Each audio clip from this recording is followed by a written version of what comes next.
اصدق الصادقین سید المتقین،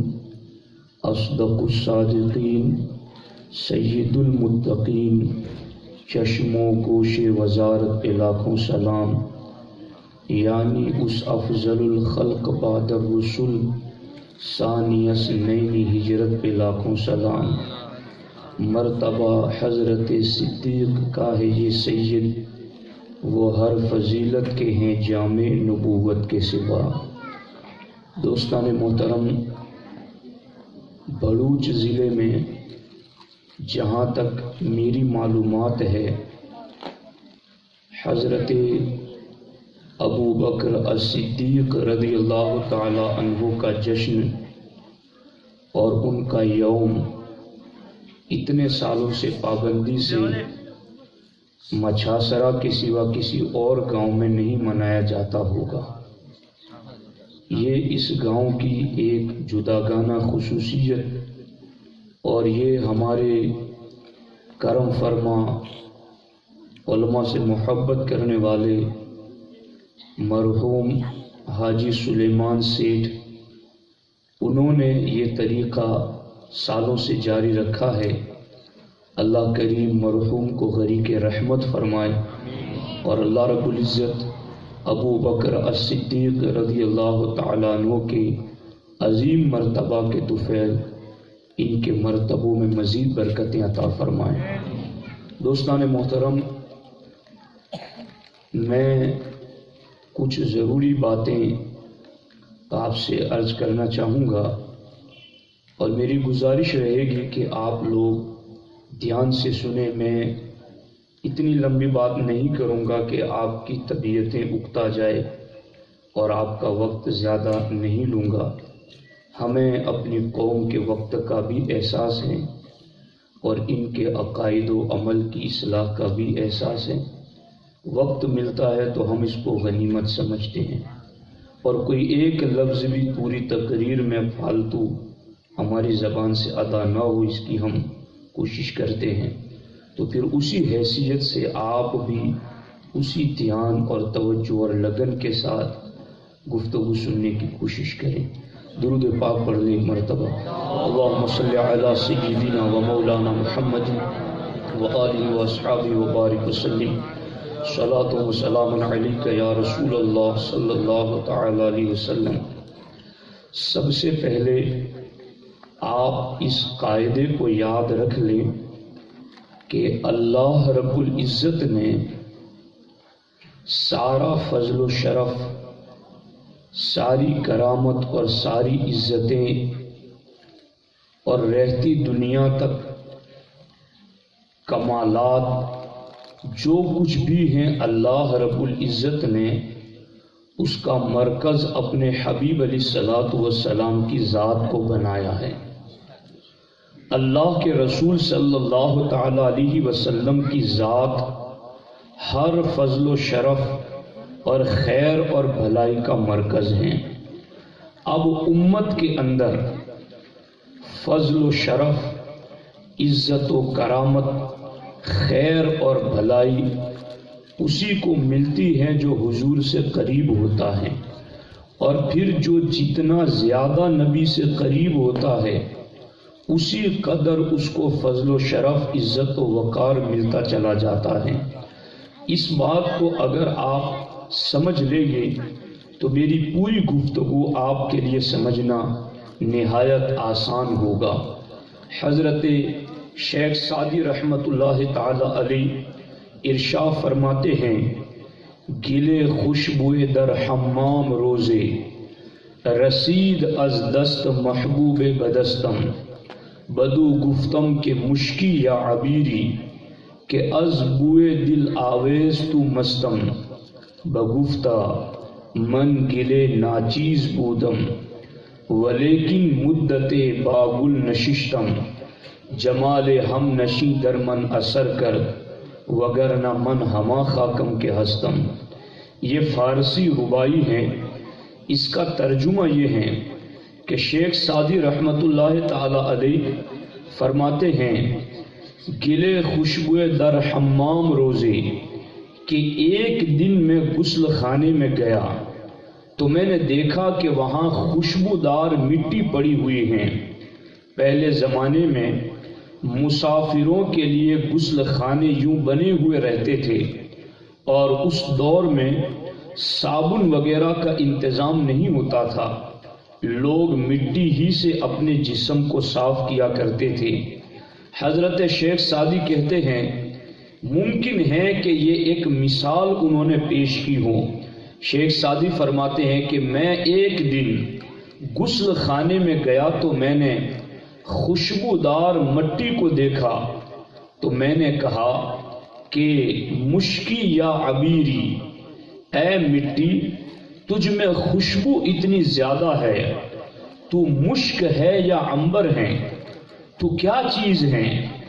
اتنی زیادہ خوشبو کہ میرے مشام جاں کو تو نے معطر کر دیا، میرے ذہن و دماغ تک تیری خوشبوئیں پہنچ گئی، تو مشک ہے یا عنبر ہے؟ تو بگفتہ اس مٹی نے مجھ سے کہا من گلے ناچیز بودم، میں تو وہی بے قدر مٹی تھی، ولیکن مدت باگل نشیشتم، لیکن اے سعدی اگر تم مجھ سے یہ پوچھنا چاہتے ہو کہ میں مٹی ہو کر کے مشک کے درجے پر کیسے پہنچی، میں مٹی ہو کر کے عنبر کے درجے تک کیسے پہنچی، اور مجھ میں یہ جمال اور کمال کہاں سے آیا، تو اے سعدی معاملہ یہ ہے کہ میں مدت باگل نششتم، میں تو وہی بے قدر مٹی تھی جسے لوگ پاؤں سے روندتے ہوئے گزر جاتے، مگر یہ مجھ میں جو کچھ بھی جمال و کمال آپ دیکھ رہے گئے، اس کی وجہ یہ ہے کہ میں ایک مدت تک پھولوں کی صحبت میں بیٹھی رہی، ایک مدت تک مجھے پھولوں کی سنگت ملی، تو اب یہ آگے معاملہ یوں ہوا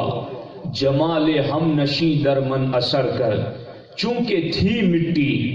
تھی وہ چیز جسے لوگ بے قدری کے طور پر پاؤں سے روندتے ہوئے چلتے گئے، مگر اس مٹی کو قرب مل گیا پھولوں کا، اس مٹی کو صحبت مل گئی پھولوں کی، اس مٹی کو سنگت مل گئی پھولوں کی، تو اب عالم یہ ہوا جمال ہم نشیں در من اثر کر، کہ جس کی صحبت میں بیٹھی رہی اس کا جمال مجھ میں اثر کر گیا،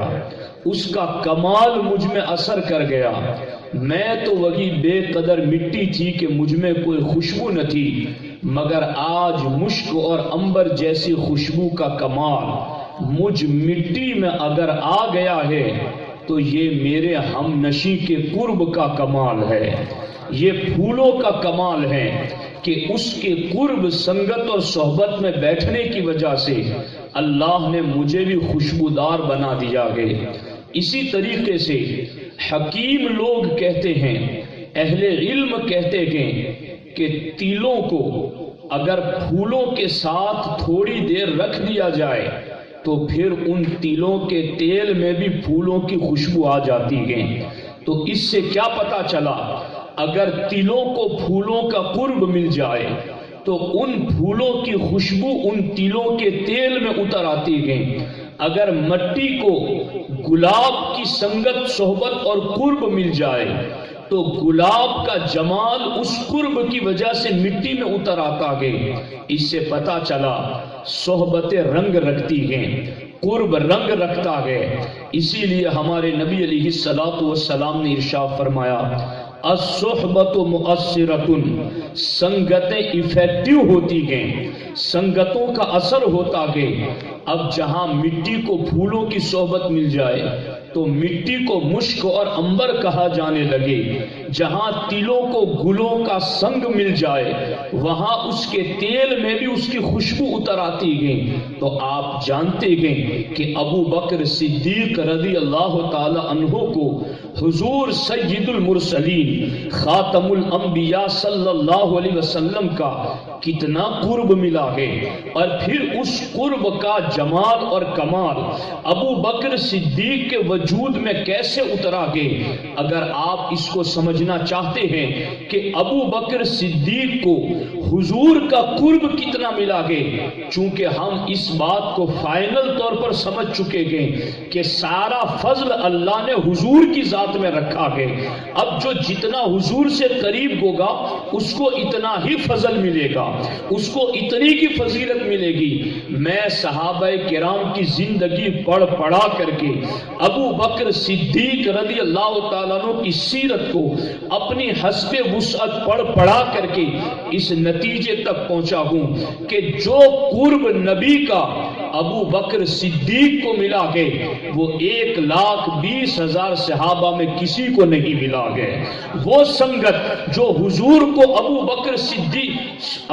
صدیق کو حضور سے ملی گئی، وہ 1,20,000 سے زیادہ صحابہ میں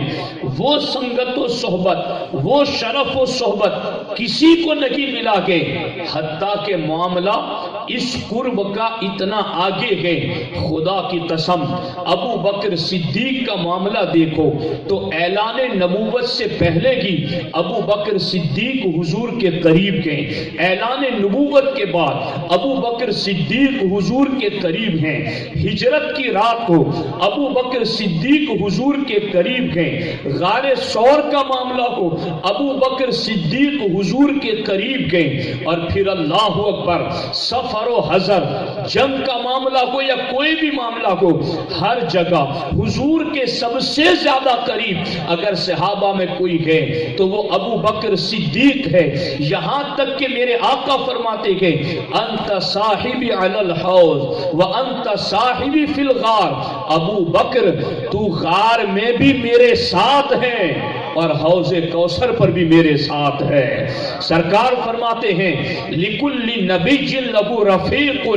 وَرَفِيقِي فِي الْجَنَّةِ ابو بکر الصدیق۔ سرکار فرماتے ہیں ہر نبی کا ایک ساتھی جنت میں اس کے بہت قریب رہے گا، اور جنت میں میرے سب سے زیادہ قریب میرے صحابہ میں جو ہوگا وہ ابو بکر صدیق تمہاری ذات ہے۔ ابو بکر صدیق رضی اللہ تعالیٰ عنہ کے قرب کو جو حضور سے ان کو ملا کے اگر سمجھنا چاہتے ہو تو بس ایک مثال کے ذریعہ آپ سمجھتے چلیں۔ غار ثور کے اندر اللہ کے رسول علیہ السلام 3 راتوں تک ابو بکر صدیق رضی اللہ تعالیٰ عنہ کو لے کر کے اس غار میں تشریف فرما گئے۔ میں یہاں ایک سوال کرنا چاہتا ہوں آپ سے، اگر دشمن پیچھا کرنے میں لگے ہوئے ہو، دشمن انعامات کا اعلان کر چکے ہو، دشمن 100 اونٹ حضور کے گرفتار کرنے پر لوگوں کو دینے کی خبر دے چکے ہو، ایسے وقت میں بندہ یہ چاہے گا کہ جتنا جلدی وہ اس علاقے سے بھاگ کر باہر نکل جائے تاکہ کہیں دشمن پہنچ نہ جائے، تاکہ ہمیں گرفتار نہ کر لیا جائے۔ اور دوسری چیز یہ بھی کہ مجھے ایک بات یہ بھی آپ بتائیں کہ اگر آدمی کو جان کا خطرہ ہو اور اس کے 100 جانثار ساتھی ہو تو مجھے بتاؤ کیا ایسے وقت میں آدمی جب اس کی جان پر بن آئی ہو اور 100 کے 100 ساتھی جان مارنے والے ہو تو عقل مندی کا تقاضا یہی تو کہتا ہے کہ وہ 100 کو ساتھ میں لے کر نکلے تاکہ پروٹیکشن زیادہ ہو سکے، جان کی حفاظت زیادہ ہو سکے۔ لیکن کمال ہے ہمارے نبی علیہ الصلوۃ والسلام کا کہ اللہ کے رسول علیہ الصلوۃ والسلام دشمن 40 سے زیادہ تلواریں لے کر گھر کا گھیراؤ کیے گئے اور ہر صحابی جان مارنے کے لیے تیار۔ مولا علی تو بستر پر لیٹ ہی گئے تھے، بستر پر آرام ہی کر رکھے تھے، لیکن اللہ اکبر سرکار دو عالم صلی اللہ علیہ وسلم سوائے ابو بکر صدیق کے کسی کو اپنے ساتھ لے کر کے نہیں نکلے۔ اس میں راز بہت سارے تھے، وہ راز یہ تھے کہ ایک بات تو یہ ہے کہ آدمی یوں اپنے اپنی عقل کا فیصلہ یوں کرتا ہے کہ اس علاقے میں مجھے خطرہ ہے تو جتنا جلدی ہو سکے نکل جاؤں، اور دوسرا آدمی کا فیصلہ یہ ہوتا ہے کہ اگر 3 بندے میری حفاظت کرنے والے ہو تو میں 4 کی کوشش کروں، 4 ہو تو 5 کو ساتھ میں لے کر چلوں۔ مگر حضور کا ہر صحابی جان وارنے کے لیے تیار، مگر اس کے باوجود بھی حضور علیہ الصلوۃ والسلام صرف ابو بکر کو لے کر نکلے، اس لیے کہ سفر ہجرت میں ابو بکر صدیق کا حضور کے ساتھ ہونا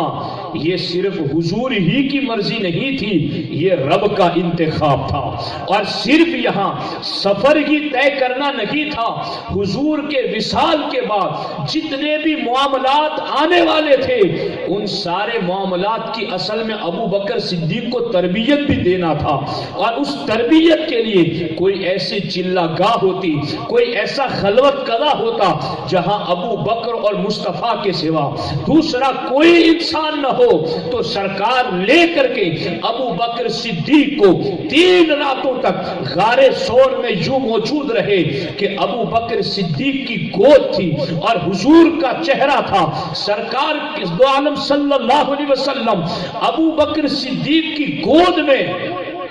اپنا سر انور رکھ کر کے آرام کرتے رہے۔ ابو بکر کی آنکھیں ہیں اور حضور کا چہرہ ہے، حضور کے جسم پر نور کی تجلیات، حضور کے جسم پر نور کے انوار براہ راست بلا شرکت غیر، بلا واسطہ ابو بکر صدیق کے وجود پر 3 راتوں تک پڑھتے رہے۔ میں تو یوں سمجھا چکا آپ کو کہ مٹی کو پھولوں کا قرب مل جائے تو مٹی میں پھولوں کا اثر آ جاتا ہے، تلوں کو پھولوں کی سنگت مل جائے تو ان تلوں کے تیل میں بھی پھولوں کا اثر آ جاتا ہے۔ اس ابو بکر صدیق میں حضور کے انوار و تجلیات کا اثر کس قدر جلوہ گر ہوا ہوگا،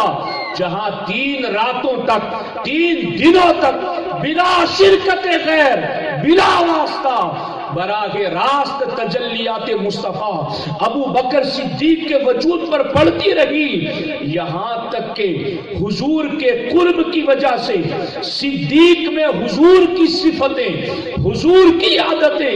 حضور کا جمال و کمال، حضور کی طرف سے دیے جانے والے انعامات کا اثر اتنا زیادہ ابو بکر صدیق کے وجود میں اتر آیا کہ جب غار ثور سے نکل کر کے حضور مدینے کی طرف چلے تو اہل مدینہ نے 2 وجود دیکھے، 2 شخصیتیں دیکھی کہ مدینے کی طرف آنے والی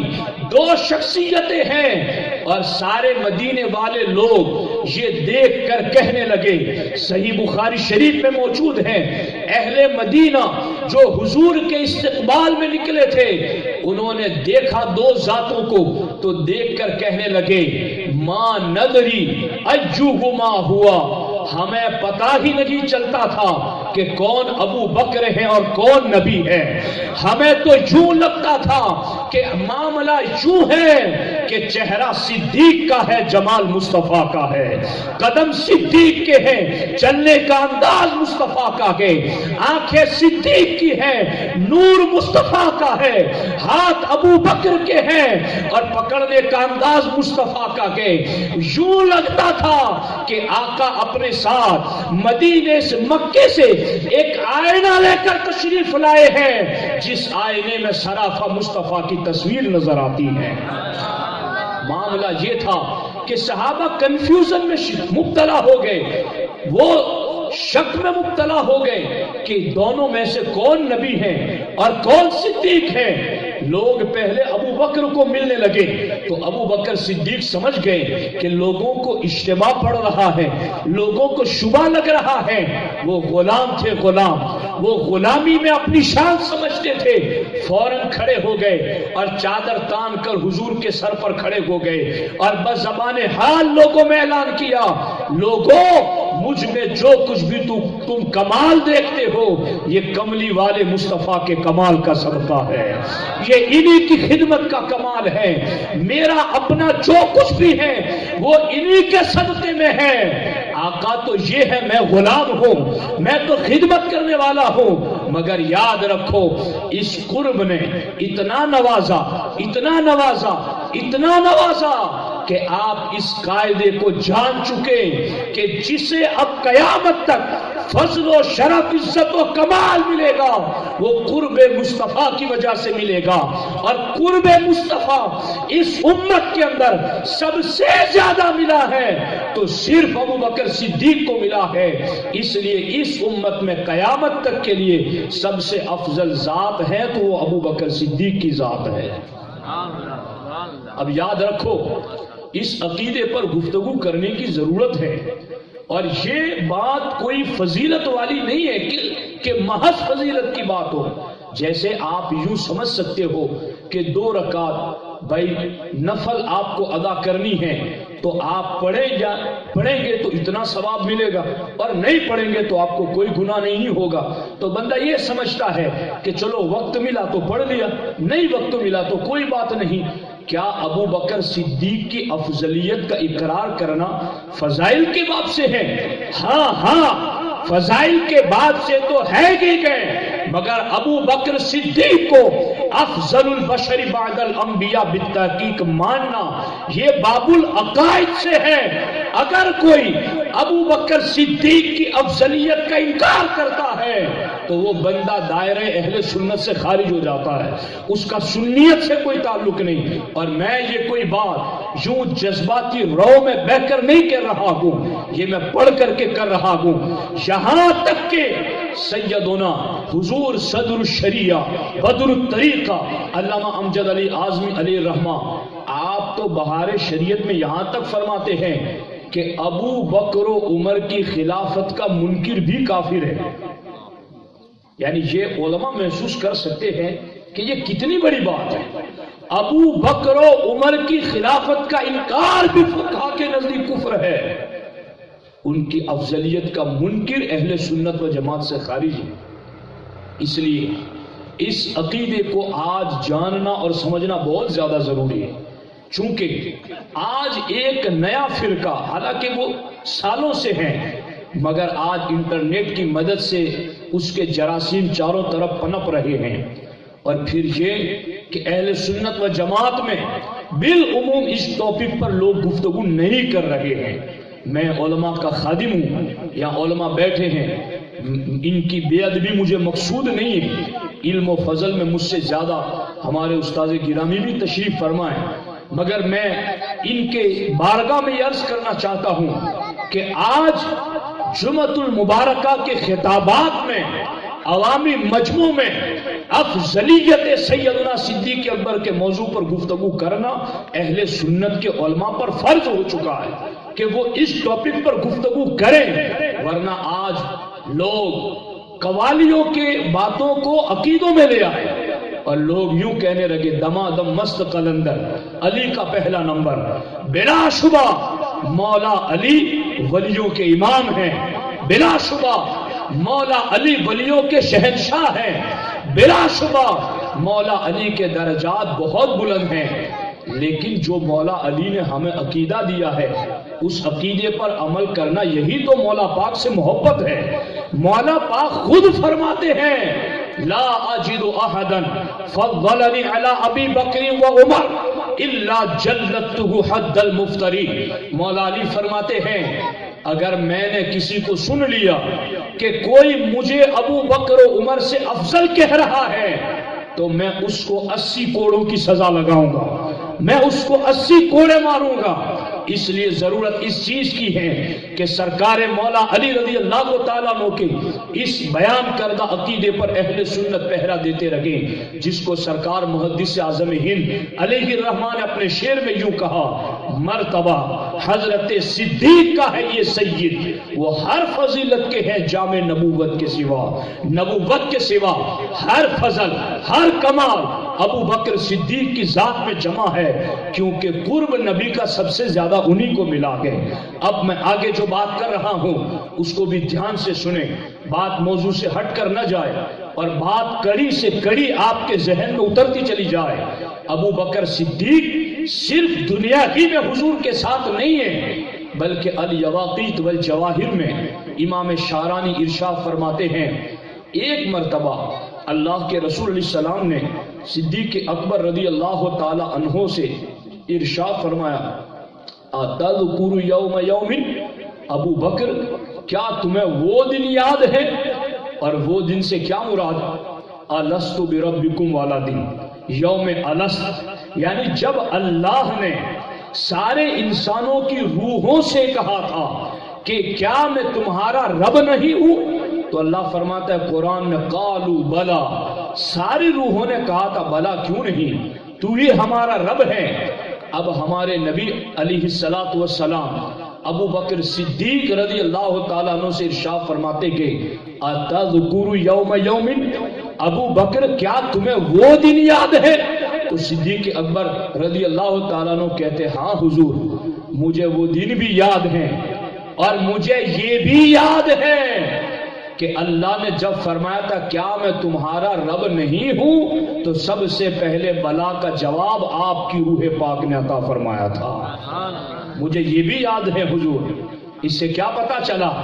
کہ روح صدیق روح مصطفیٰ کے ساتھ عالم ارواح میں بھی ساتھ تھی، وہاں بھی صدیق اکبر کی روح، اور ہمارے نبی نے خود فرمایا الارواح جنود مجندہ، روحیں لشکروں کے مانند ہوتی ہیں، جس طرح پرندے جھنڈ کے جھنڈ ساتھ میں رہتے گئے، جس طرح جانور ایک دوسرے کے ساتھ رہتے گئے، سرکار فرماتے ہیں روحیں بھی لشکروں کے مانند ہیں۔ دنیا میں اگر تمہاری کسی سے پہچان ہوتی ہے، تعارف ہوتا ہے، تو سرکار فرماتے سمجھ جاؤ کہ تمہاری روحیں عالم ارواح میں ساتھ تھی، اس لیے اللہ نے دنیا میں تمہارے جسموں کو بھی ساتھ کر دیا ہے۔ اب اس حدیث پاک کی روشنی میں اور اس قرآن کی آیت کی روشنی میں جب صدیق اکبر سے حضور نے فرمایا صدیق تمہیں وہ دن یاد ہے جب عالم ارواح میں اللہ نے روحوں سے کہا تھا کیا میں تمہارا رب نہیں ہوں، تو صدیق کہتے ہیں حضور مجھے وہ دن تو یاد ہے، مجھے یہ بھی یاد ہے کہ آپ کی روح نے سب سے پہلے بلا کہا تھا اور پھر آپ کی اقتدا میں سب نے بلا کہا تھا۔ تو پتا چلا صدیق کی روح صرف دنیا میں جسم میں آ کر کے گی جسم مصطفیٰ کے قریب نہیں گئے، بلکہ صدیق کی روح جسم کے علاوہ بھی روح مصطفیٰ کے ساتھ عالم ارواح میں جلوگر تھی، روح مصطفیٰ کے قدموں میں موجود تھی۔ اب یہ قرب وہاں بھی انہیں ملا۔ اور یاد رکھنا سرکار فرماتے ہیں کہ روح لشکروں کے مانند ہے، تو عالم ارواح میں بھی روح صدیق روح مصطفیٰ کے ساتھ، دنیا میں بھی ابو بکر صدیق سفر و حضر میں حضور کے ساتھ، اور اسی پر بس نہیں ہے، آج مزار میں بھی ابو بکر صدیق حضور کے ساتھ۔ ایک اس طرح کے عقیدے کا مریض حضرت سیدنا امام زین العابدین رضی اللہ تعالیٰ عنہ کے پاس آیا اور آ کر کہا، وہ چونکہ وہ رافضی جو اپنے آپ کو شیعہ کہتے ہیں، وہ رافضی قسم کا سوال لے کر آیا کہ حضور کے بعد ابو بکر صدیق کا مرتبہ کیا ہے؟ یہ سوال کن سے ہوا؟ یہ ائمہ اہل بیت میں سے حضرت امام حسین کے صاحبزادے ہیں اور ہمارے امام ہیں امام زین العابدین، ان سے ہی پوچھا کہ ابو بکر کا مرتبہ اس امت میں کیا ہے؟ تو امام زین العابدین نے کمال کا جواب دیا۔ آپ نے روضہ رسول کی طرف اشارہ کر کے کہا صدیق کا مقام جاننا چاہتے ہو تو یہ مزار دیکھ لو، وہ حضور کے کتنے قریب آرام فرما ہے۔ یعنی کیا مطلب؟ انہوں نے بھی بتایا کہ قرب مصطفیٰ ہی افضلیت کا سبب ہے،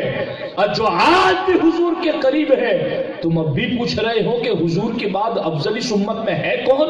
تو دیکھ لو اس امت کے اندر اور اگلی تمام امتوں کے اندر نبی و رسولوں کے بعد افضل کوئی ذات ہے تو وہ ابو بکر صدیق کی ذات ہے۔ اب یہاں پر ایک بات یہ بھی ہے کہ یہ عالم ارواح کی بات، اور ایک مرتبہ ہمارے نبی علیہ الصلوۃ والسلام محفل میں بیٹھے ہوئے تھے، سرکار دو عالم صلی اللہ علیہ وسلم کی داہنی جانب حضرت صدیق اکبر رضی اللہ تعالیٰ عنہ تھے اور بائیں جانب حضرت سیدنا عمر فاروق اعظم رضی اللہ تعالیٰ عنہ تھے۔ سرکار نے داہنے ہاتھ میں ابو بکر صدیق کا ہاتھ لیا، بائیں ہاتھ میں عمر فاروق کا ہاتھ لیا، اور سرکار دونوں کے ہاتھ پکڑ کر محفل میں کھڑے ہوئے اور سرکار نے فرمایا ہاکذا نبعث یوم القیامہ۔ سرکار نے فرمایا میرے صحابہ دیکھ لو، جس طرح آج میں محفل سے یوں کھڑا ہوا ہوں، قیامت کے دن میں اپنے مزار سے یوں ہی ابو بکر عمر کو ساتھ میں لے کے کھڑا ہو جاؤں گا۔ اب یہ جو وابیوں کو سوال گزرتا ہے، دیوبندیوں کو یہ سوال گزرتا ہے، وہ سورہ لقمان کی آخری آیت کو پڑھا کر کے وہ یہ تصور دیتے ہیں وما تدری نفس بأی ارض تموت، کہ کسی جان کو پتہ نہیں کہ کون کہاں انتقال کرے گا اور کہاں لیٹے گا۔ ایک بات تو آپ کو بھی پتا ہے کہ جب ہم مردوں کو قبرستان میں مٹی دیتے ہیں تو کیا پڑھتے ہیں؟ منہا خلقناکم وفیہا نعیدکم ومنہا نخرجکم تارۃ اخری۔ کیا مطلب؟ منہا خلقناکم، ترجمہ یہ ہے ہمیں اسی مٹی سے پیدا کیا گیا، منہا خلقناکم وفیہا نعیدکم، اور دوسرا لپ جب ڈالتے ہیں تو کہتے ہیں وفیہا نعیدکم، ہمیں اسی میں لوٹایا جائے گا، اور جب تیسرا لپ ڈالتے ہیں تو آپ کہتے ہیں ومنہا نخرجکم تارۃ اخری، ہمیں اسی سے 2 مرتبہ اٹھایا جائے گا۔ تو اب یہ بھی تو بات سمجھنے والی ہے کہ ہم مٹی ڈال رہے ہیں اور ہمیں پتہ نہیں ہم پڑھ کیا رہے ہیں۔ اگر میں سمجھتا ہوں کہ اتنی بات بھی بندے کے دماغ میں ہو مٹی ڈالتے وقت، اور اس کا ترجمہ اسے یاد ہو کہ میں پڑھ کیا رہا ہوں اور میرا عقیدہ کیا ہے، تو بھی اس کا دل بیدار ہو جائے اور غفلت سے نکل آئے اور نیکیوں کی شارع کا مسافر بن جائے، مگر لوگوں کو کہاں اس طرف آنا ہے۔ خیر، یہ اس آیت کی روشنی میں اور اس آیت کی تفاسیر کی روشنی میں یہ بات ہر جگہ لکھی ہوئی ہے کہ بندہ جس جگہ دفن ہوتا ہے اسی جگہ کی مٹی سے اس کا وجود تیار ہوا ہوتا ہے۔ میں بات آپ کو سمجھا پا رہا ہوں؟ آپ دھیان سے سمجھ رہے ہیں تو مجھے الحمدللہ خوشی ہو رہی ہے کہ آپ لوگ دھیان سے سن رہے ہیں۔ تو بات یہ ہے کہ بندہ جس جگہ دفن ہوتا ہے پھر کنفرم ہو جاتا ہے کہ اس کی مٹی اسی جگہ کی بنی ہوئی تھی، اس کا وجود بشری اسی جگہ کی مٹی سے اس کا خمیر تیار ہوا تھا، اس لیے یہ اس جگہ دفن ہوا ہے۔ اب سرکار دو عالم صلی اللہ علیہ وسلم فرماتے ہیں کہ میں ابو بکر و عمر یوں ہی اپنی قبر سے کھڑے ہو جائیں گے، اپنے مزار سے یوں ہی کھڑے ہو جائیں گے۔ تو ایک چیز تو اس میں یہ ہے کہ سرکار نے اپنے علم غیب کا اظہار فرمایا کہ سرکار یہ بتا رہے ہیں کہ ابو بکر صدیق میرے انتقال اور وصال کے 2 سال بعد وصال کریں گے، مگر لوگوں وہ کہیں اور دفن نہیں ہوں گے، وہ میرے پہلو ہی میں دفن ہوں گے، یہ سرکار پہلے ہی بتا رہے ہیں۔ اور عمر کا وصال میرے وصال کے 12-13 سال بعد ہوگا، اس سے بھی زیادہ سال بعد ہوگا، مگر وہ بھی دفن میرے پہلو میں ہوں گے۔ جبھی تو سرکار کہہ رہے کہ ہم یوں اٹھائے جائیں گے۔ اب جنہیں سورہ لقمان کا مطلب سمجھ میں نہیں آتا وہ شان صدیق پڑھیں تو انہیں یہ سمجھ میں آئے کہ حضور شان صدیق ہی نہیں بیان کر رکھے گئے بلکہ حضور اپنے علم غیب کا بھی اظہار فرما رکھے گئے کہ کون کہاں لیٹے گا، کون کہاں دفن ہوگا۔ سرکار فرماتے ہیں میں سب جانتا ہوں، اس لیے حضور نے فرمایا کہ ہم قیامت کے دن یوں ہی کھڑے ہو جائیں گے۔ اور اب اس سے تو یہ پتا چلا کہ حضور مزار میں بھی ابو بکر صدیق کے ساتھ ہیں اور حشر کے دن بھی ابو بکر صدیق حضور کے ساتھ ہے۔ تو یہ قرب تو دیکھو، آپ قرب ہی تو معیار فضیلت ہے، اور یہ قرب دیکھو کتنا رب نے عطا کیا ہے انہیں۔ اور اسی پر بس نہیں ہے، میرے آقا نے تو کمال سے ارشاد فرمایا انا ابو بکر و عمر خلقنا من تربت واحدہ۔ اللہ اکبر۔ سرکار ارشاد فرماتے ہیں کہ میں ابو بکر اور عمر ہم تینوں کا خمیر ایک ہی جگہ کی مٹی سے تیار ہوا ہے۔ آپ کو احساس ہو رہا ہے میں آپ کو کیا سنا رہا ہوں؟ جی ہاں،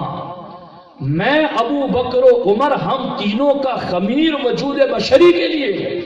وہ ایک ہی جگہ کی مٹی سے تیار ہوا ہے۔ کیا پتا چلا؟ عالم ارواح کا معاملہ ہو تو صدیق حضور کے ساتھ ہے، غار کا معاملہ ہو تو صدیق حضور کے ساتھ ہے، حوض کوثر کا معاملہ ہو تو صدیق حضور کے ساتھ ہے، سفر ہجرت کا معاملہ ہو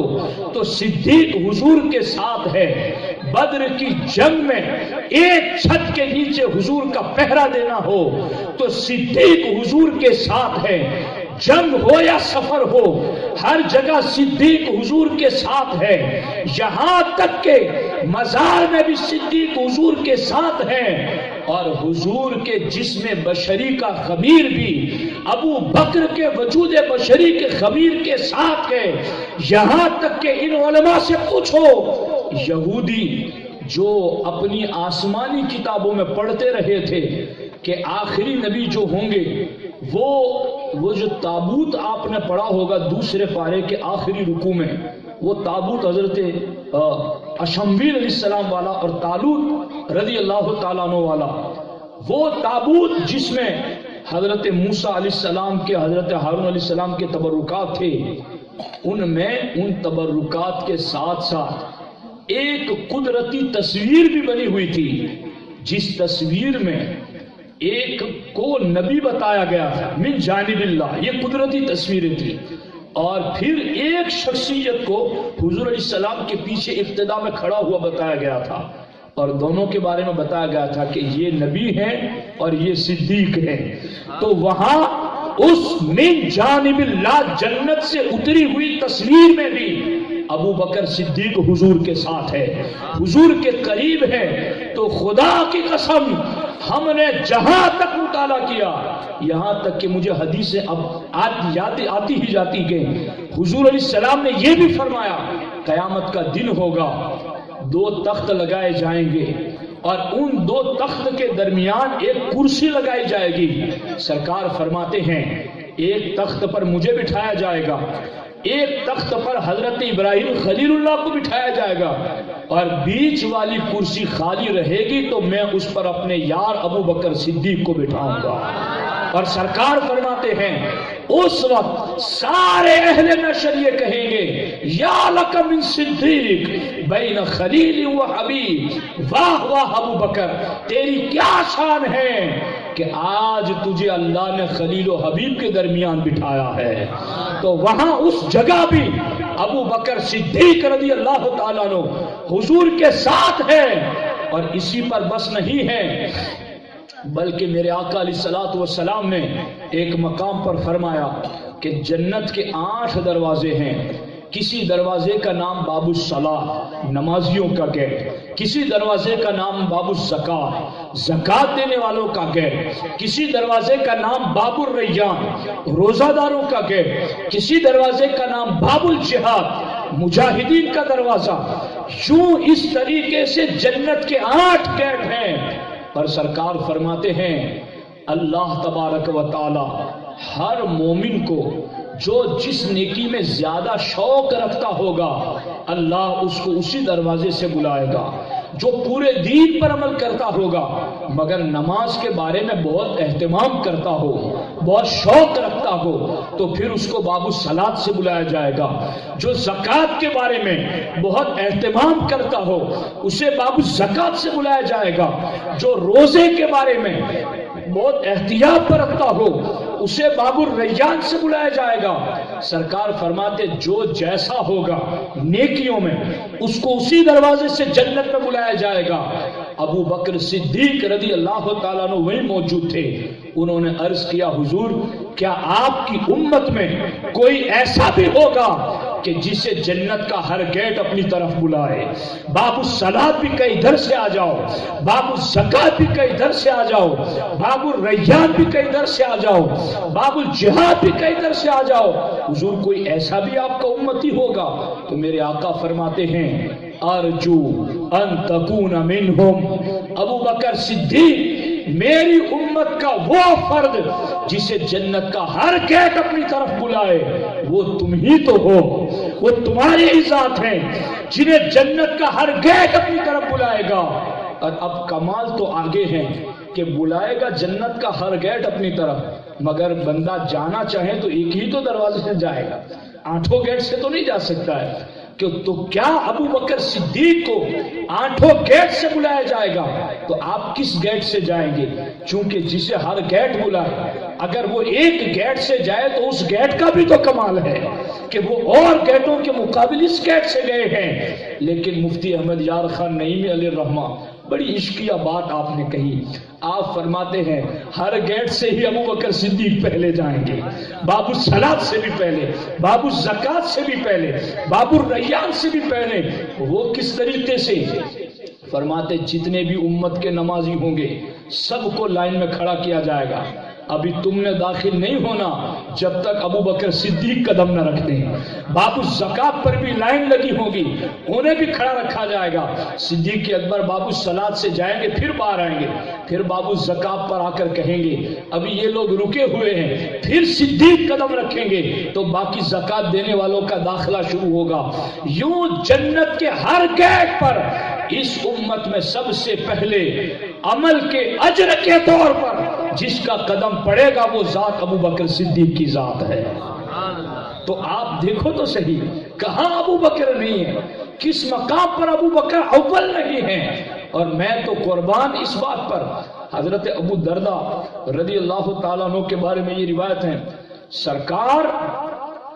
صلی اللہ علیہ وسلم حضرت سعید بن مسیب فرماتے ہیں حضور علیہ الصلوۃ والسلام ابو بکر صدیق سے آگے اور پہلے اپنی امت میں کسی کو نہیں سمجھتے تھے، اور اگر راستہ چلتے ہوئے بھی کوئی ابو بکر صدیق سے آگے ہو جاتا تو حضور اس سے ٹوکتے تھے، ابو بکر سے آگے نہ چلو۔ کہو نا سبحان اللہ۔ آپ کو پتا ہے میں آپ کو کیا سنا رہا ہوں، یہ علماء محسوس کر رہے ہیں، تو سنو اس بات کو۔ سرکار نے باضابطہ ٹوکا سیدنا ابو درداء رضی اللہ تعالیٰ عنہ، ابو درداء اس بندے سے آگے کیوں چل رہے ہو جو دنیا میں بھی تم سے آگے اور آخرت میں بھی تم سے آگے، ان سے آگے نہ چلا کرو۔ اور اللہ اکبر اللہ اکبر اللہ اکبر، اس مسئلے کو میں اس پر اگر گفتگو کرنا چاہوں تو اب اس پر ایک مستقل گفتگو ہے جو میرے نیٹ پہ بیانات بھی ہیں اس بارے میں، کہ اس مسئلے کو کہ ابو بکر صدیق رضی اللہ تعالیٰ عنہ اس امت میں سب سے افضل ہیں، اس مسئلے کو سب سے زیادہ اہمیت دے کر بار بار مجموع میں، جمعہ کے خطابات میں، پرسنل محفلوں میں، عوام اور خواص میں مرارن تکرارن تاکید کے ساتھ جس ذات نے اس مسئلے کو بیان کیا وہ امیر المؤمنین مولا علی کی ذات ہے۔ اس مسئلے کو سب سے زیادہ تاکید کے ساتھ جنہوں نے بیان کیا وہ حضرت مولا پاک رضی اللہ تعالیٰ عنہ کی ذات ہے۔ حضرت مولا پاک رضی اللہ تعالیٰ عنہ کے دور میں کئی لوگ ایسے پیدا ہو گئے کہ جو عبداللہ ابن سبا یہودی تھا یہ، اور اگر آپ تھوڑی دلچسپی دکھائیں تو میں اب کچھ باتیں بیان کرنا چاہتا ہوں آپ سے، ہے دھیان آپ کا اور سننا چاہتے ہیں آپ جی؟ یہ اس سے پہلے میں آپ کو ایک دوسری مثال دوں تاکہ بات سمجھنا آپ کے لیے آسان ہو جائے۔ یہودیوں میں اور عیسائیوں میں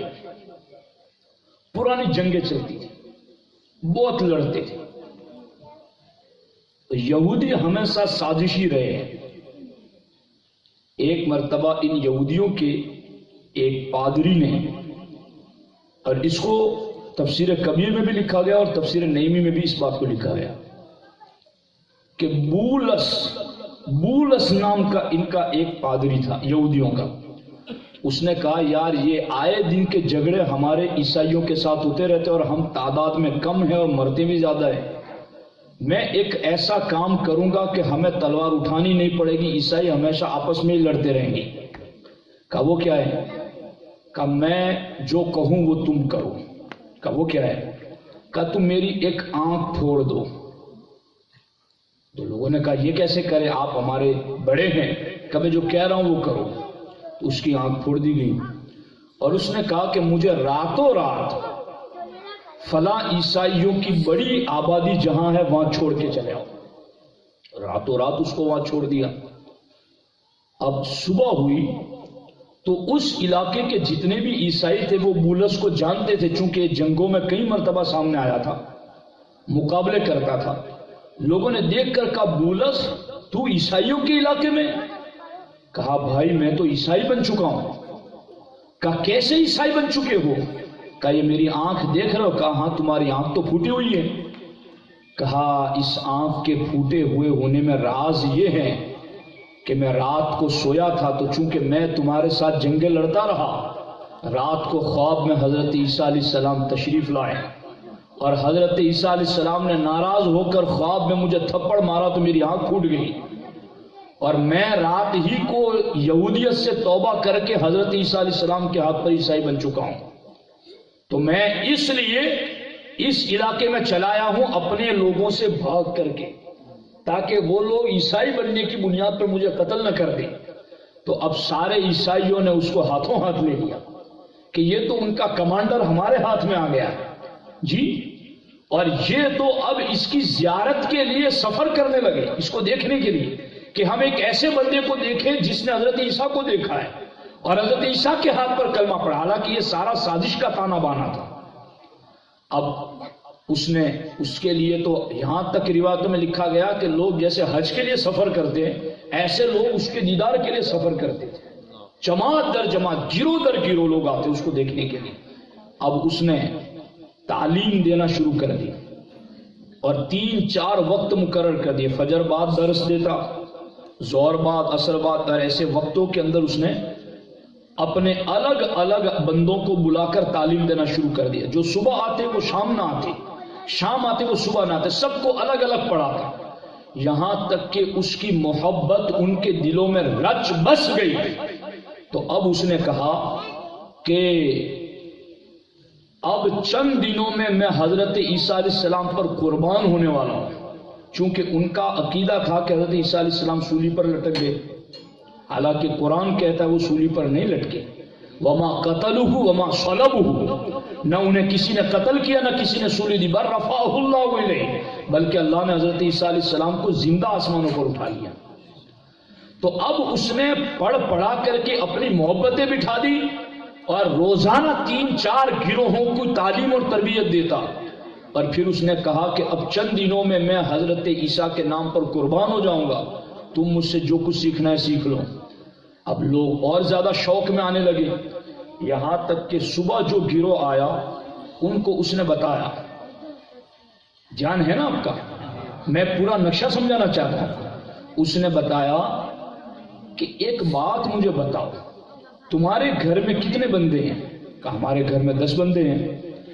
کہا کیا ایک آدمی پورا گھر چلا سکتا ہے؟ کہا بہت مشکل ہے، بیٹے کو بھی ہاتھ بٹانا پڑتا ہے، بیوی کو بھی کام کرنا پڑتا ہے، کوئی برتن مانجتی ہے، کپڑے دھوتی ہے، کھانا پکاتی ہے، میں کماتا ہوں، بچہ ہاتھ بٹاتا ہے، تو سب مل کے گھر چلتا ہے۔ کہا جب ایک فیملی، ایک گھر ایک بندے سے نہیں چلتا تو اس پوری کائنات کا نظام ایک اللہ سے کیسے چلے گا؟ معاذ اللہ۔ تو اس کے جو شاگرد تھے انہوں نے کہا ہاں یار یہ بات تو بڑی پتیکی ہے، تو کیا کہنا چاہتے ہیں آپ؟ کہا اس پوری کائنات کے نظام کو چلانے میں اللہ کے ساتھ حضرت عیسیٰ بھی شریک ہے، یعنی وہ بھی اللہ ہے،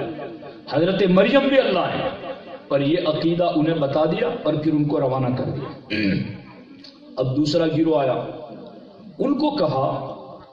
کہ یار آپ نے آج تک کبھی ایسا دیکھا کہ بغیر باپ کی اولاد پیدا ہوئی ہو؟ کہا یہ تو نہیں دیکھا۔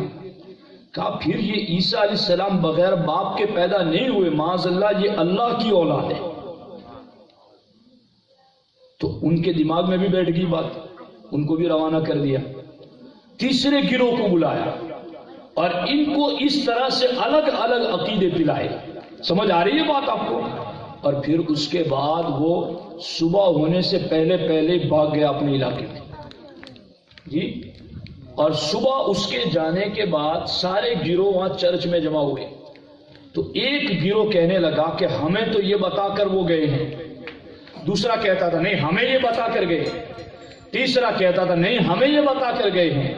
اور وہیں پر ان کے درمیان جنگ شروع ہو گئی۔ سمجھ آ رہی ہے؟ تو وہ جنگ اس کے بعد عیسائیوں میں ایسی چلی کہ یہودی سکون کی سانس لے کر سو گئے کہ اب وہ لڑتے رہے۔ بس اس سازش کو سمجھو. اور اب اسلام کے اندر بھی انہوں نے یہی کیا. عبداللہ ابن سبا یمن کا ایک یہودی تھا اور وہ مدینے میں اپنے آپ کو مسلمان شو کر کے داخل ہوا کہ میں مسلمان ہوں, اور اس نے باضابطہ اسلام کی تعلیمات بھی حاصل کی. اور اسلام کی تعلیمات حاصل کرنے کے بعد اس نے مسلمانوں میں کیا پلاننگ کرنا شروع کر دی. علماء جانتے ہیں کوفہ گیا, پہلے مصر گیا, شام گیا. ان 3 علاقوں میں اس کی دال نہ گلی تو پھر وہ مصر گیا,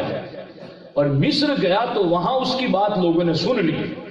اور وہاں اس نے کتابچے لکھنے شروع کر دی. اور پھر وہ کتابچے اس کے ذہن کے جتنے آدمی تھے ان کے ذریعے اس نے پھیلانے شروع کر دیے, یہاں تک کہ اس نے لوگوں میں یہ عقیدہ پھیلانا شروع کر دیا کہ حضور کے بعد سب سے پہلا خلافت کا حق حضرت مولا علی کا تھا. مگر سارے صحابہ نے مل کر کے یہ ظلم کیا اور سارے صحابہ نے مل کر کے اہل بیت کا حق مارا, اور اس وجہ سے اس نے اہل بیت کی محبت کا جھانسا دے کر کے لوگوں میں سارے صحابہ کے خلاف یہ عقیدہ داخل کر دیا. اس طرح سے رافضیت اور شیعہ مذہب کی شروعات ہوئی. اور پھر شیعوں میں بھی کتنے گروپ کر دیے پتا ہے آپ کو؟ جس طرح اس کانی بولس نے کتنے گروپ پیدا کر دیے تھے.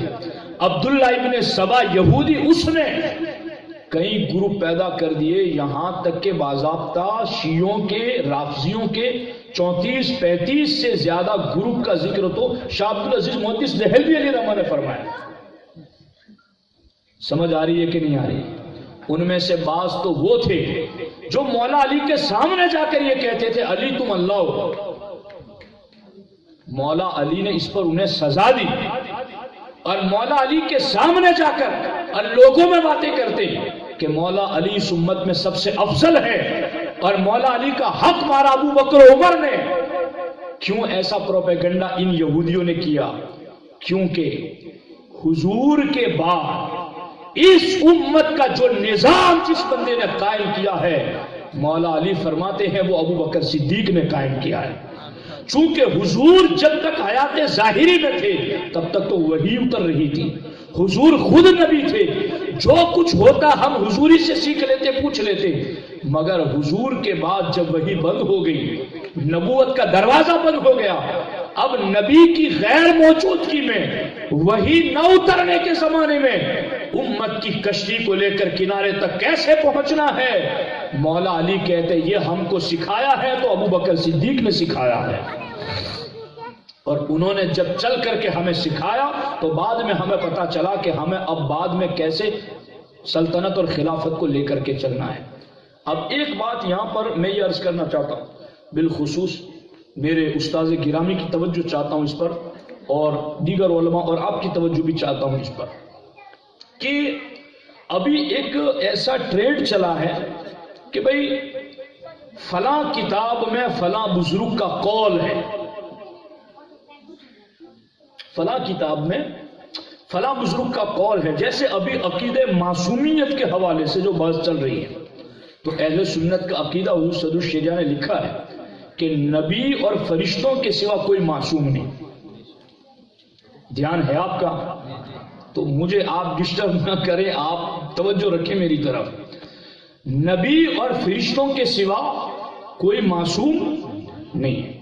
مگر اب کچھ لوگ وہ ہیں جو یہ کہتے ہیں کہ محی الدین ابن عربی رضی اللہ تعالیٰ عنہ کا یہ قول ہے. تو سرکار اعلیٰ حضرت فرماتے ہیں کہ کون سا مسئلہ ایسا ہے جس میں مخالف قول نہیں ملتا؟ کون سا مسئلہ ایسا ہے کہ جس میں مخالف قول نہیں ملتا؟ لیکن ہمیں قول پر عمل کا حکم نہیں ہے. اللہ کے رسول علیہ السلام نے فرمایا ید اللہ علی الجماع من شذ شذ فی النار. سرکار نے فرمایا اللہ کی تائید سواد اعظم کو حاصل ہے, ایک کو نہیں, جمہور کا نظریہ لاؤ. اور ایسے لوگ جو قول ذکر کر رہے تھے اور لایو سوالوں کے جواب دے رہے تھے, تو مجھے کسی نے کہا کہ حضرت یہ لایو جواب دے رہے ہیں تو آپ سوال کیجئے. تو میں نے آج جناب کو سوال کیا فیس بک پر وہ جو کوشچن کر رہے تھے، محی الدین ابن عربی کا قول ذکر کر رہے تھے، تو میں نے کہا کہ آپ قول ذکر نہ کریں، اس مسئلے پر جمہور اور سواد اعظم کا نظریہ پیش کریں۔ تو میرے جو ساتھی اس وقت میرے ساتھ تھے انہیں اچھی طرح پتا ہے کہ آگے پیچھے سب کے سوالوں کے جواب وہ بندہ دے رہا تھا، مگر میرے سوال کو اس نے سونگنے کی بھی کوشش نہیں کی۔ جواب دینا، قریب لانا وہ تو دور کی بات ہے، مگر اس نے اس کو ہاتھ بھی نہیں لگایا، چونکہ یہ نام بڑی بڑی شخصیتوں کا لیتے ہیں کہ فلاں بزرگ نے یہ کہا، مگر جمہور کا کیا نظریہ وہ آپ پیش کرو۔ اور اس پر میں آپ کو یہ بات، حالانکہ میں سمجھ رہا ہوں کہ آپ کی سمجھ میں نہیں آئے گی، مگر میں کوشش کر رہا ہوں کہ پوری نہیں تو تھوڑی تو سمجھ میں آ جائے۔ سرکار اعلیٰ حضرت نے بہت بنیادی بات لکھی۔ اعلیٰ حضرت فرماتے ہیں کہ فقہ کے 4 اصول ہیں،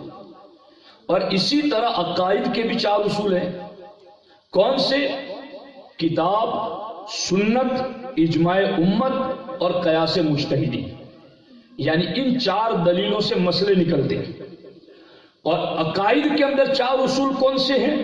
عقائد کے اندر 4 اصول ہے: کتاب، سنت، سواد اعظم اور عقل صحیح۔ یہ 4 اصول عقائد کے ہیں۔ اب یہ دونوں سن لیا آپ نے۔ اب سرکار اعلیٰ حضرت فرماتے کتاب، سنت، اجماع امت اور قیاس، یہ مسائل اور فقہ کی جو 4 بنیادیں ہیں، ان میں اقوال ادلہ اجماع امت ہے۔ اقوال ادلہ یعنی کتاب، سنت، اجماع امت اور قیاس، ان 4 دلیلوں میں سب سے بھاری دلیل اجماع امت ہے، یعنی امت جس پر جمع ہو جائے وہ سب سے بڑی مضبوط دلیل۔ اور اعلیٰ حضرت فرماتے اگر امت کسی بات پر جمع ہو جائیں، اجماع امت کسی چیز پر ہو جائے، اور پھر تمہیں ایسا لگے کہ قرآن کی اس آیت کا ترجمہ اس اجماع سے ٹکرا رہا ہے، تو اعلیٰ حضرت فرماتے تم اپنی عقل کی کمزوری سمجھو یا پھر قرآن کی وہ آیت منسوخ ہے یہ سمجھو، اجماع کسی صورت میں غلط نہیں۔ سمجھ آ رہی؟ اور دوسری بات پھر نتیجہ میں بتاتا ہوں۔ عقائد کے اندر 4 دلیلوں میں کتاب و سنت، سواد اعظم اور عقل صحیح۔ اعلیٰ فرماتے عقائد میں بھی سب سے بھاری دلیل سواد اعظم اہل سنت و جماعت۔ سواد اعظم، سواد اعظم جس عقیدے پر جمع ہو جائے، اگر اس کے خلاف تمہیں قرآن حدیث نظر آئے تو اعلیٰ حضرت فرماتے تم سمجھو کہ تم قرآن حدیث کا مفہوم سمجھنے میں غلطی کر رہے ہو، اور اگر قرآن و حدیث کا مفہوم وہی ہے جو تم سمجھ رہے ہو اور اجماع الگ ہے تو سمجھو کہ وہ حکم منسوخ ہے۔ بات سمجھ میں آئی؟ اجماع امت اور سواد اعظم دونوں اس چیز پر ہے کہ ابو بکر صدیق سب سے افضل ہے اس امت میں۔ کہو سبحان اللہ، یہ سبحان اللہ کہنے والی بات ہے۔ اجماع امت اور سواد اعظم دونوں اس چیز پر جمع ہے کہ ابو بکر صدیق پہلے خلیفہ، حضور کے پہلے جانشین، حضور کی گدی کے سب سے پہلے وارث، اور حضور کے بعد اس امت کے اندر اور اگلی امتوں میں نبیوں کے بعد سب سے افضل ترین ذات ابو بکر صدیق، اس پر اجماع امت بھی ہے اور سواد اعظم بھی ہے، دونوں ہیں۔ اقوال ادلہ سے جو بات ثابت ہے لوگ اس کو قول سے رد کرنا چاہتے ہیں، اور وہ بھی علماء حق کی موجودگی میں۔ ابھی علماء مر تو نہیں گئے دنیا سے۔ لا تزال طائفۃ من امتی قائمون علی الحق، سرکار فرماتے میری امت کا ایک گروہ قیامت تک حق پر قائم رہے گا، اور وہ کسی ملامت گر کی ملامت کی پرواہ کیے بغیر ہر جگہ ہر موڑ پر حق کا اظہار کرے گا۔ تو ساتھیوں یہ عقیدہ بہت بنیادی ہے۔ اب اس کو ذکر کرنا اس لیے ضروری ہے کہ ہمارے اہل سنت و جماعت میں پچھلے 50-100 سال سے خارجیوں کا رد ہو رہا ہے اور ہونا چاہیے، دیوبندیوں کا، اہل حدیث غیر مقلدوں کا، ان کا رد ہونا چاہیے، مگر ہمارے یہاں رافضیوں کا رد، شیعوں کا رد بہت کم ہوا ہے۔ کتابی شکل میں علماء نے کیا ہے مگر مجموع میں اس کی ضرورت نہیں محسوس کی جاتی تھی، اس لیے علماء بیان نہیں کرتے تھے۔ لیکن اب چونکہ انٹرنیٹ کا زمانہ ہے اور رافضیت تفضیلیت کے راستے سے اہل سنت کو مجروح کرنا چاہتی ہیں، تو آج ہر سنی عالم پر لازم ہے کہ ان عقائد کو جو اپنی کتابوں میں موجود ہے پڑھ کر کے عوام اہل سنت کے سامنے ذکر کریں۔ اب میں ایک آخری بات جو اصلاح کے حوالے سے، اصلاح عمل کے حوالے سے، وہ میں آپ کی خدمت میں عرض کرنا چاہتا ہوں۔ یہی سیدنا ابو بکر صدیق رضی اللہ تعالیٰ عنہ، اللہ اکبر، ان کا ایک غلام روزانہ آپ کی خدمت میں کھانا لے کر حاضر آتا اور کھانا پیش کرتا، آپ تناول فرماتے، آپ پوچھتے پہلے کہاں سے لایا، کیسے لایا۔ ایک دن حضرت صدیق اکبر رضی اللہ تعالیٰ عنہ کو بھوک زیادہ لگی تھی، اس لیے آپ نے پوچھا نہیں، اور جیسے ہی وہ کھانا لے کر آئے آپ نے کھانا شروع کر دیا۔ تو سیدنا ابو بکر صدیق رضی اللہ تعالیٰ عنہ نے ارشاد فرمایا کہ یہ کھانا، اس نے خود کہا کہ حضور آپ روزانہ پوچھتے ہیں کہ کھانا کہاں سے لایا، اور آج آپ نے نہیں پوچھا کہ کھانا کہاں سے لایا۔ کہا بتا، جلدی بتا کہاں سے لایا۔ کہا حضور جب میں اسلام نہیں لایا تھا تو میں نے ایک آدمی کے لیے منتر پڑھا تھا، کچھ منتر پڑھ کر کے اس کا کام کیا تھا، جادو وغیرہ کیا تھا، اور اس کی اجرت لینا باقی تھی، اور آج اس کے یہاں شادی تھی، میں گیا تو اس نے وہی اجرت میں مجھے یہ کھانا دیا۔ تو سیدنا صدیق اکبر نے فرمایا تو نے تو حرام کی لقمہ مجھے کھلایا۔ آپ نے فوراً انگلی ڈالی حلق میں اور قے کرنا، الٹی کرنا شروع کر دی، مگر الٹی بہت کرنے کی کوشش کی مگر لقمہ باہر نہیں آیا، بھوک ہی زیادہ لگی تھی، نیچے ہی اتر گیا لقمہ۔ تو کسی نے بتایا کہ حضرت اس کی ترکیب یوں ہوگی کہ پہلے کچھ گھونٹ پانی پی لے تو پانی کے ساتھ وہ لقمہ باہر آ جائے گا۔ تو آپ نے اس حرام کے لقمے کو، جو کہ لا علمی میں آپ کو خبر نہیں تھی اور اتر گیا، اس کو نکالنے کے لیے چند گھونٹ پانی پیے اور پھر انگلی ڈال کر بزور زبردستی آپ نے قے کی اور وہ لقمہ باہر نکال دیا۔ لوگوں نے کہا حضور ایک ہی تو لقمہ گیا تھا، اور وہ بھی جان بوجھ کر کے تو آپ نے نہیں کھایا تھا، اور وہ بھی پیٹ میں اتر گیا تھا، پھر آپ نے اتنی زبردستی نکالا۔ کہ میرے ان کانوں نے حضور کا فرمان سنا ہے کہ جسم کا جو حصہ حرام سے پلے گا اس کا سب سے زیادہ حقدار کوئی ہے تو وہ جہنم کی آگ ہے۔ تو میں نہیں چاہتا تھا کہ اس لقمے سے جسم کا کوئی حصہ بنے، اس سے پہلے ہی میں نے اس کو نکال دینا پسند کیا۔ وہ ابو بکر صدیق رضی اللہ تعالیٰ عنہ۔ تو ساتھیو، یہ جو ہمارے عقائد اور عمل میں بگاڑ آ جاتا ہے، اس میں 90% سے زیادہ اثر لقموں کا ہوتا ہے۔ لوگ حرام اور حلال کے بارے میں تمیز نہیں کرتے ہیں، اور اس بارے میں لوگوں کو خوب جانچ پڑک کر کے اپنا قدم رکھنا چاہیے، چونکہ جو چیز آپ کے وجود میں جا رہی ہے، یعنی آپ غور کریں کہ ایک پاکیزہ پانی رکھا ہوا ہو اور اس میں کوئی پیشاب کا قطرہ ڈال دے تو آپ پیئیں گے اس کو؟ تو یہ نجاستیں ہی اگر حرام ہے تو ہمارے پیٹ میں جا رہی ہیں، حرام ہے تو یہ غلاظتیں ہی ہیں جو ہمارے پیٹ میں جا رہی ہیں۔ اور یاد رکھنا، ہمارے نبی علیہ السلام نے ارشاد فرمایا المعدۃ حوض البطن والعروق الیہا واردۃ۔ سرکار فرماتے ہیں پیٹ یہ پورے جسم کا حوض ہے۔ سرکار فرماتے ہیں اس کا آسان مفہوم یہ ہے کہ حوض کے ارد گرد جتنے بھی نل لگاؤ نلوں سے پانی وہی آئے گا جو حوض میں ہوگا۔ اگر حوض میں گندا ڈالو گے تو نلوں سے پانی پاک آئے گا۔ سرکار فرماتے تمہارا پیٹ تمہارے جسم کا حوض ہے، آنکھوں کی رگیں، کانوں کی رگیں، زبان کی رگیں، ہاتھ پاؤں دل کی رگیں، ان ساری کو غذا پیٹ ہی سے ملتی ہے۔